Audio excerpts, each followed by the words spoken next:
Hello and welcome to UKSCA Insights, an exciting initiative from the United Kingdom Strength and Conditioning Association, where we delve into coaching practices, applied research, and speak to some of the best and most exciting coaches and researchers from around the globe to provide you with in-depth insights into the world of strength and conditioning. Today, I'm really pleased to welcome Dr. Mark Williams, a highly experienced UKSCA accredited S&C coach currently leading the England basketball programme and a senior lecturer at Anglia Ruskin University. Mark, welcome to UKSCA Insights. Thank you, Steve. Thanks for the welcome. Um, So obviously you're here to talk about your journal article, which you've recently submitted, and I believe now is out in the big bad world, which was entitled "Grassroots Sport: Definitions and Opportunities for the Strength and Conditioning Practitioner." So over the next sort of 15-20 minutes, we'll dive into that paper, but sort of some areas around it and allow you to kind of give your thoughts on this as a topic and as it says in the title, an area of opportunity for strength and conditioning coaches. But before we do that, it'd be great to hear a little bit about yourself. So if you wouldn't mind, could you give us a brief overview of your kind of S&C and research career to date and kind of what you've been up to? yeah, sure. Thank you, Steve. And yeah, sorry, I jumped the gun to try That's and fine. get in there with some of the responses. But yeah, so as you've said, my main body of work really lies in working as a senior lecturer at Anglia Ruskin University. So I teach on essentially an applied sports science course, but the modules that I particularly am involved in relate to biomechanics, analysis of human movement, and strength and conditioning. Um, my PhD relates very much to the basketball work that you mentioned. So I am currently the strength and conditioning lead with Basketball England in a consultancy role. And really that involves me overseeing the strategy, the athletic development strategy for players that come onto the talent pathway around under 13 years of age. And then eventually, hopefully, progress through all the way to under 18s. And that includes them representing England under 14s, under 15s, and then opportunities to go on and represent GB. So my PhD was very much related to my work with basketball, and it explored the role of fundamental movement skills, which we could open a whole dialogue around what that is, and we won't do that, Yeah. not in this short space of time. But ultimately, it was exploring, I guess, what needs to happen to support the development of young basketball players. And like we see in lots of sports now, there's this early specialization and year-round engagement in a single sport. Mhm. So really, it was to try and look at different ways in which we might be able to cleverly kind of build in athletic developments around those practices. So yeah, there was quite a big a chunk of the work that looked at parkour and how that might help play a role, and that was what I presented last year at the conference. So yeah, bit more background about myself, I guess, is that like most S&C coaches, dare I say, I was a failed athlete, I guess, in many ways. So rugby was the sport that I played and played for many years. And yeah, alongside that, realised after a period of time I was playing relatively decent level, but I knew I wasn't going to make any kind of career, and certainly wouldn't pay my bills. So yeah, basically I started to look towards becoming a strength and conditioning coach, and yeah, followed much the same journey as many others, I'd imagine, accreditation, and yeah, adding a master's degree and so on. So yeah, it's like I say, it's kind of been a number of years now.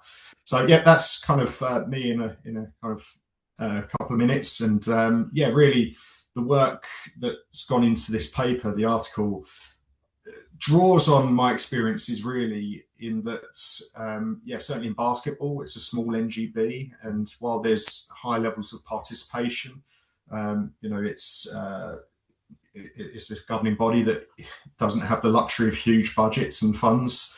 So really, we're looking at strategies that help support players that are very much not necessarily able to access strength and conditioning readily. And so, yeah, how can we get those things out to coaches and out to clubs to help them understand the importance and the value of athletic development, and even using ramp type warm-ups and neuromuscular type programs within their practices. So yeah, that's kind of I guess part of the thinking here behind this article, there's going to be lots of clubs that might not be able to necessarily support players without that expertise being brought in. And so, yeah, this was about trying to highlight and shine a light really on an area and a real opportunity, I think, for accredited coaches to, support community. And, this is the base of, as it shows in the article, that sports development pyramid. So, that's where the critical mass exists. And therefore, that's where,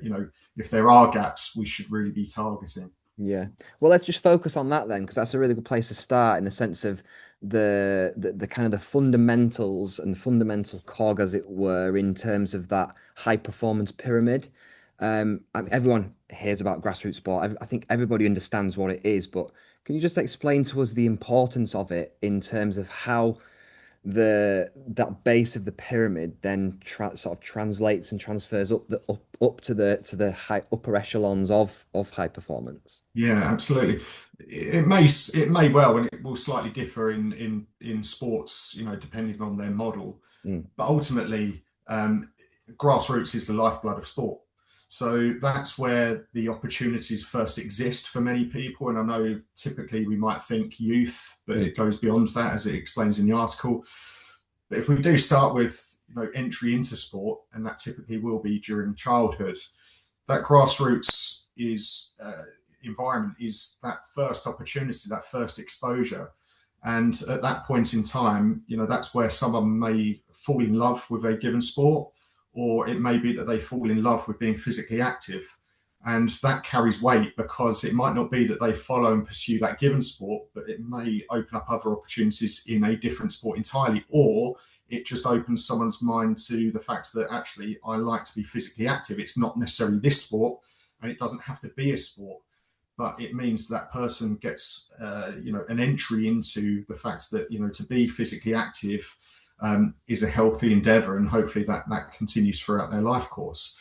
But if we then talk about the opportunities for progression, it mentions in the article, and it's not to necessarily make it that this is what it serves, but it does provide income and revenue to governing bodies that gets reinvested back in, but ultimately can be reinvested back into the sport to develop and identify talent and then develop players or young athletes that have that potential to progress within the sport. And if we just focus on those opportunities for a moment, so it might be that I mentioned under 14s, under 15s basketball players that go and represent England, and they may go and travel to a tournament that's in Europe.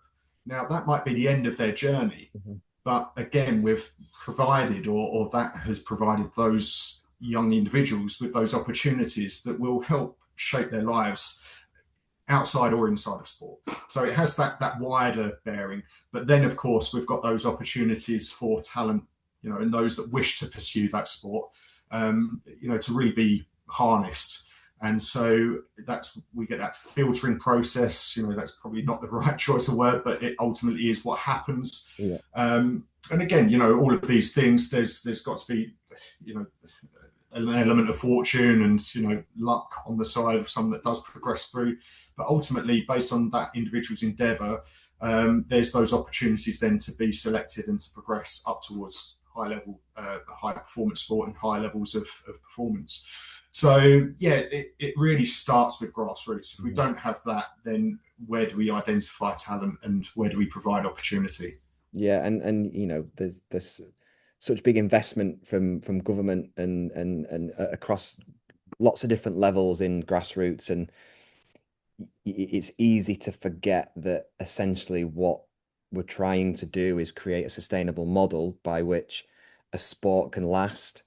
And like you said, that money can trickle up, but then it can be reinvested, and it's sustainable, and the worst doesn't happen, and the sport has to, for whatever reason, lose funding, and it can continue to be as it is. So, yeah, it's a really interesting point, and kind of on that then, in terms of, you mentioned the youth pathway, which is where I think, like as you mentioned, most people would minds would cast when we talk about grassroots. But thinking about the other end of that spectrum then, in terms of the weekend warriors or those that like social sport. And I think you mentioned it a little bit in the article around engaging in S&C.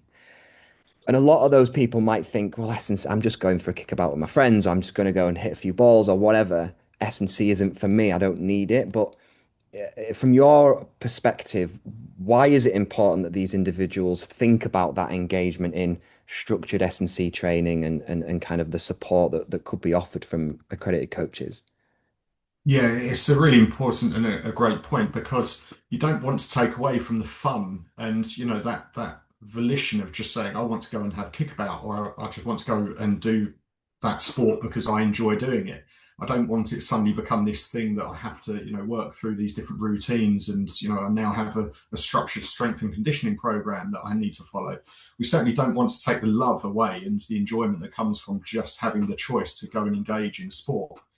But I think ultimately, we know as strength and conditioning practitioners that strength and conditioning doesn't necessarily mean you're in the weight room several times a week. It doesn't necessarily mean that you've got track sessions and you're working on speed and agility. It can be that we're just putting together a routine, a ramp warm up that over time just better prepares that individual not only for that session, that singular session, but over time actually creates a body of work that does create better physical conditioning, general physical conditioning, that enables that individual to enjoy the sport for longer.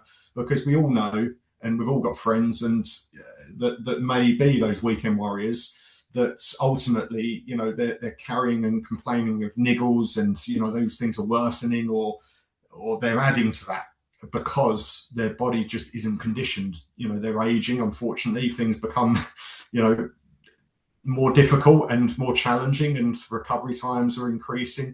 So really, it's just about making that message clear to the individual that this doesn't need to be arduous and take away from your enjoyment.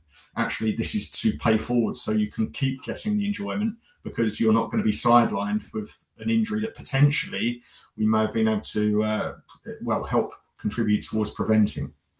Are there any sports that you've kind of come across, whether it's in your research, your experience, or just your understanding of the kind of the pyramid and grassroots sports that you think do that really well in terms of have a little bit of structure at grassroots level? And if there are those examples, what would have you been able to see the impact that has then further up the pyramid at all?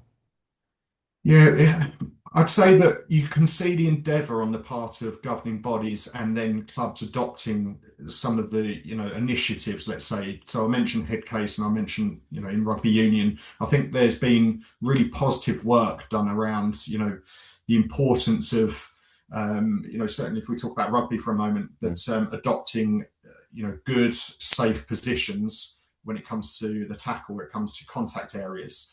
And so that if I ever get asked to go and do any sessions with junior rugby clubs, for example, you can rest assured that if you ask them, show me this body position, they might not quite have it, but they'll reference Tower of Power. That was something that I think was brought in a number of years back.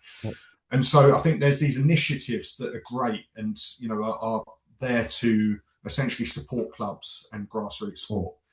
Then the other side of that is the adoption of it. So you can see, you've got a volunteer coach, a parent in many respects, or would often be the case, that is trying to adopt those things because they know it's important. They've learned that from the governing body. So if we go back to that idea of Tower of Power, okay, the child has the notion of it because the coaches have been speaking to it and trying to implement those ideas. But there's something missing in that, the child can't quite execute it. So, the actual development of the skill doesn't exist or doesn't quite exist. So, so I haven't really quite answered your question yet, but I think in all sports, we can see those, those endeavours on the part of the governing body to get these things in place and the resources there. But I still think the sports struggle at that grassroots level. So football, for example, we know about the 11 plus FIFA 11 plus, which has been around for a long time, and there's good evidence to support the work that, or the body of work that will help in terms of mitigating against risk factors for injury. However, if you go and watch park football, where grassroots teams are being run, you'll be hard pushed to find coaches that are really implementing that, certainly without any real structure or consistency. So you might see some ladders out here and there. You might see some hurdle jumps taking place, but there's nothing there that's being followed through or is developmental in any progressive way. So I do think that, that's hence this article. That's the gap, is the actual implementation. So to answer your question, I don't have any good examples necessarily. I think there's good examples of what is being done to try and support grassroots, but it's the adoption of it that's currently missing. Yeah, it's a really good point. An initiative, a project only works if there's then people to drive it and deliver it on the ground, and sometimes that can fall short. Which I suppose then leads really nicely into, we've kind of thought about it from the person participating in that grassroots sport. So now let's think of it from the other side and the S&C coach. And my mind would go to sort of your younger emerging S&C coaches that are trying to develop and make it in the industry. Where do you see the opportunities for these types of practitioners then, in terms of engaging in grassroots sports, but I suppose also thinking about trying to make a bit of a living at the same time? Because I think everybody, certainly that I've come across in my industry, are willing to do favors and do things on the side and help out and volunteer, but there's always a bit of a line, and you have to at some point think, I need to make a living out of this, which I think is absolutely fair enough. So yeah, where would you see those opportunities for practitioners? Yeah, a really important point. And there is that difficult kind of like navigation of, okay, where are you in your coaching journey? I know that word gets used a lot, but I couldn't think of a better alternative. But where are you, and what does that enable you to do currently? And in terms of if you're still refining your practice and your ideas, then it might be that you are doing some sessions on a voluntary basis, but of course there gets a point where that can't be, it's not sustainable for the long term. So what I tend to do, or what I have done, is I would typically offer a session to a team or to a club and say, look, I'll give you a couple of sessions, and you see what you think, and you tell me, if you want to engage going forward. And if that's something you do, then we can talk about what that arrangement might look like financially, because there will be a cost. So I think ultimately, to get things off the ground, you do have to start somewhere where you are probably giving your time over, but you have to limit what that looks like and make sure that those that's parameterized and that's understood by both parties. And if someone's not necessarily willing to pay, then it's just about finding ways in which you might be able to support that. So, for example, often in grassroots sports, and I don't think this is done necessarily for any other reason other than it's just not necessarily thought about, but the coach incidentally becomes a bit of a gatekeeper, and really it's the parents that are the target, because it's often the coach that's making all of these decisions, but they're not necessarily considering what the parent and the individual child might want. Okay, so I think another strategy is to have a conversation or a meeting with parents. So it's not just the coach. So you're not going to the coach and saying, look, I'll do this session and then we'll look at what that looks like going forward. It's about talking to things that the parents should be understanding, but probably don't, because they just aren't provided the knowledge. So things such as maturation and, navigating the growth spurt with their child, things such as the risks associated with early specialization, and then the importance of athletic development and how that can support the young athlete. So, I always look at that kind of three-pronged approach. So, yes, coaches, first and foremost, but also targeting parents, and then obviously the players, the child themselves, by providing an engaging and meaningful experience when you run maybe some kind of warm up with them. So I always look at that, and off the back of that, you start with one team in a club, another team will want access to that another team will want access to that. And then it's a conversation with the club chairman about how you can put something in place. So yeah, it's just those steps towards, and it probably always will start with, let me show this Yeah. for free, and then we'll look at what that looks like over time. And for me, you make a really important point there in terms of when you mention parents, and again, we go back to targeting children, but ultimately, and it was really nice to see this in the articles. It's definitely an area of interest of mine around physical literacy and the relationship of meaningful experiences and long sort of longitudinal relationship with physical activity, and ultimately.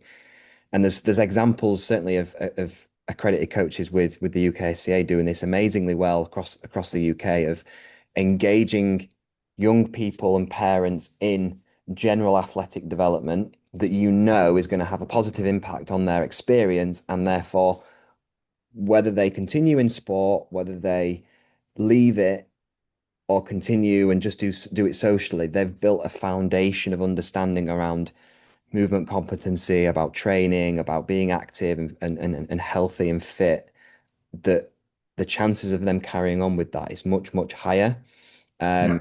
So it does all start as young as possible, whether it's Yes. youth development, grassroots sports, they're the key and getting in Yeah. early, which is really, yeah, I suppose simple but impactful to kind of know. Absolutely. It's a cultural shift, I think, because you think of the knock-on effect like what you've described, but I always speak around that knock-on effect if I use basketball as an example. So if we have movement competency and athletic skills being developed earlier, Mm. then what happens as those players progress up the pathway is they're ready for, not necessarily more advanced, but they're better primed for what you want to add as they progress. And so within basketball, for example, we have academy level basketball, and there's what's called the DICE funded academies. And ultimately, they then get full time training alongside their full time education between ages 16 and 18. And these exist in all sports, but they then get strength and conditioning that's given to them 2 to 3 times per week. And I've often in the past, because I used to work in one of these DICE partnerships, and I've often looked at the athletes coming in, and if you break down the amount of weeks while they're studying, that they're term time, that they get those opportunities to have strength and conditioning, how many of them are you actually teaching them those movement skills that you'd have hoped they've already developed 2 3 years before, out of those two years that they're with you? Often you're spending weeks that actually you'd like to think would be advancing you, would be moving you further forward than where you currently are. So then that has that knock-on effect at higher performance sport. So yeah, but the key thing that you've just said there is if they do decide to exit the sport, they're equipped with skills, knowledge, understanding. We're talking physical literacy at this stage, that helps them continue to be physically active and engage in movement across their life course. Yeah, absolutely. Sort of the last point then that I thought we could move on to was just around some practical advice, and you have mentioned quite a bit actually in terms of engaging certain sort of gatekeeper stakeholders. But is there anything else from a practical perspective? And I'm thinking of the S&C coach in mind about how to be successful in this space, about generating interest, supporting the population, developing a program that's affordable and that's accessible, and any kind of practical advice for any of the listeners that you might be able to provide. Yeah, sure. So I think firstly, like what I've just described, you've got to start somewhere and create those opportunities. And often when you do that well in like one team, for example, you'll get others that want to become part of that.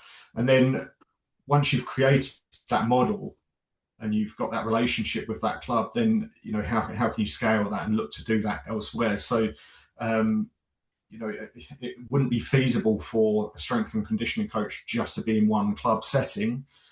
You'd probably be looking at multiple clubs that you're working with, and then it might be that you're working with a local governing body, and you're providing work and resources to that governing body. So yeah, it's looking at ways in which you go from that showcasing of your work and your value to then being able to say, right, okay, well, I can mirror that and I can replicate that elsewhere.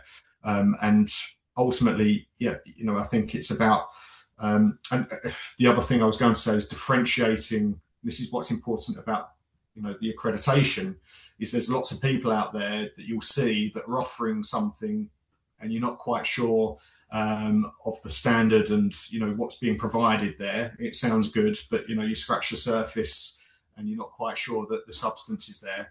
So I think that's part of the education as well, and it's about accredited coaches being able to make sure that their credentials are valued and understood by those people that you're trying to ultimately support.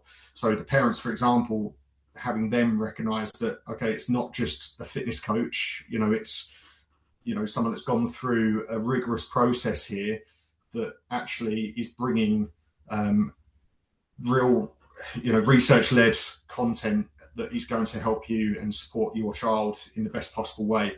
So I think it's having that side of things as well to make sure that there's a distinction that's understood by parents, coaches, and those that you're ultimately trying to support. Yeah. But yeah, I've probably not added too much more there than what I said previously. But really, yeah, you start somewhere, you refine that model of and what that looks like. You build success in that environment, and then you look to see how you can replicate that and scale that elsewhere. Yeah, amazing. I suppose as well, I was going to say that this is where associations like the UKSCA come in terms of, offering level 3 qualifications that gets individuals and sort of aspiring coaches to a level where they can deliver safely and competently, and then that then progresses them onto the accreditation, and it's almost like, there is a pathway there to create some assurity in the people that are receiving that service to know that they are credible and they have the skills and the competencies to deliver, because typically it will be simple S&C programming, because at grassroots Yes. level they don't have a lot. No. And there's a big pool of individuals there that could be engaging grassroots populations to hone their own skills, but knowing that they're going to do it from a credible and safe and well developed sort of a position essentially. Yeah, absolutely. And I think that's, where you might have an aspiring strength and conditioning coach that might go through the trainers awards. They then at a certain point in time, eventually become accredited. They might then help mentor those that are in clubs Mm. that have an appetite to, become qualified, that then can support that work. So you end up with that strength and conditioning coach that oversees, a network of strength and conditioning trainers that are working in those clubs. Mm. So I think that's again that scaling up and looking at how you can have influence across a number of clubs. And it might be that there'll be people potentially listening that very much have a niche as well, and finding that niche that I want to impact football, or I want to impact netball or rugby or basketball, because those sports might need something in particular, and there might be for example, there might be a practitioner out there that has already got existing relationships in that sport, and they want to kind of essentially leverage that, and that's their opportunity. So, yeah, I think as best as possible, it's about starting somewhere and then looking at how I can support this from a position where I'm a little bit more kind of strategic maybe, and I've got other people that are delivering on that on my behalf. I think that's the kind of model that is there's potential for in grassroots sport for sure. Agreed.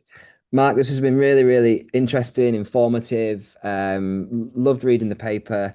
Again, it's just a simple message, and I enjoyed the fact that there was a call to action for coaches to engage in this population, and I think it's absolutely needed. So certainly something that I'll be pushing in terms of any students that I work with or any young practitioners. I'll say, read that article and then see what grassroots teams are around you and start engaging in that environment. So a massive thank you for joining us today. Look Thank you. forward to seeing the kind of the next things for you in terms of your own research and kind of your development within the grassroots population as well. Yeah, thank you very much, and appreciate your time. And I just want to say, credit as well to Jonathan Hughes, co-author. So yeah, really appreciate his work and his support on this one. So yeah, thank you. Amazing. Thanks, Mark. Cheers.